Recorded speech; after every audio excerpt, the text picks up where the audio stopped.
আমার পকোড়াগুলো ভাজা হয়ে গেছে, এবার আমি তুলে নেব। আমার সব পকোড়াগুলোই ভাজা হয়ে গেছে। নমস্কার বন্ধুরা, সেবিকার রান্নাঘরে আপনাদের সকলকেই স্বাগত। আজকে এই দেখুন আমার হাতে ভুট্টা রয়েছে। আজকে আমি ভুট্টা দিয়ে পকোড়া তৈরি করব। খুব সহজেই বাড়িতে আপনারা ভুট্টা দিয়ে পকোড়া তৈরি করতে পারবেন। চলুন পুরো রেসিপিটাই দেখতে থাকুন। চলুন রান্নাঘরে যাই।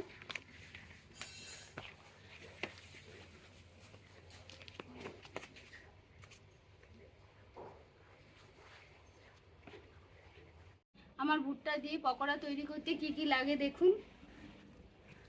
আমি একটা ভুট্টা নিয়েছি। এই ভুট্টা খুবই নরম, আর যদি শক্ত হয় তাহলে একটু সেদ্ধ করে নেবেন। চিনি, নুন, লঙ্কার গুঁড়ো, হলুদ গুঁড়ো, আমি সাদা গোলমরিচ গুঁড়ো করে নিয়েছি, শেজওয়ান সস, বেসন, ময়দা, সাদা তেল। চলুন এবার রান্নাটা শুরু করি। আপনারা পুরো ভিডিওটাই দেখতে থাকুন। এবার আমি এই ভুট্টাটা মেখে নেব। চিনি হাফ চামচ, নুন আমি 1 চামচের মতন দিলাম, হাফ চামচ লঙ্কার গুঁড়ো, অল্প একটু হলুদ গুঁড়ো, গোলমরিচ গুঁড়ো হাফ চামচ, 2 চামচ বেসন দিয়ে দেব, 2 চামচ ময়দা। আমি মিশ্রণটাকে ভালো করে মেখে নেব।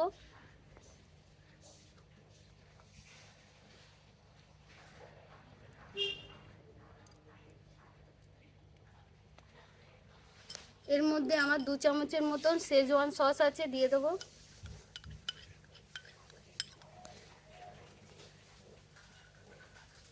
আপনাদের কাছে শেজওয়ান সস না থাকলে টমেটো বা চিলি সস দিয়েও করতে পারেন।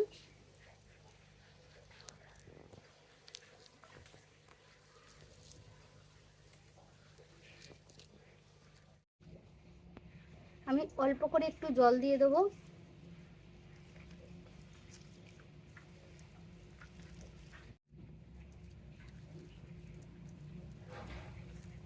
আমার ভুট্টার মিশ্রণটা তৈরি হয়ে গেছে। আমি এখানে আর 1 চামচ বেসন দিয়েছিলাম, আমার একটু লেগেছিল। আমি উনুনটা ধরিয়ে কড়াইটা বসিয়ে দেব।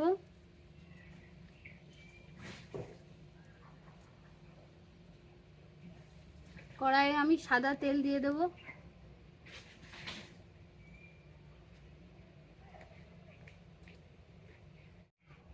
তেল গরম হয়ে গেছে, এবার আমি পকোড়াগুলো তৈরি করে নেব।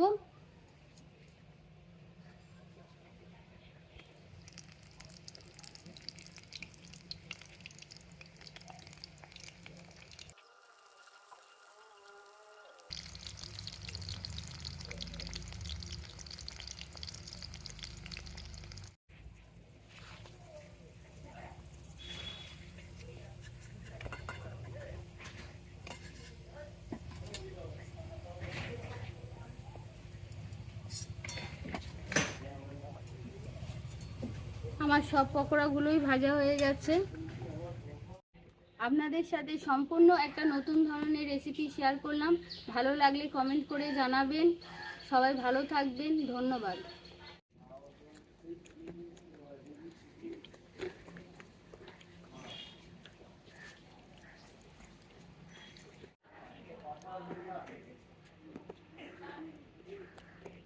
চায়ের সাথে হেভি লাগবে।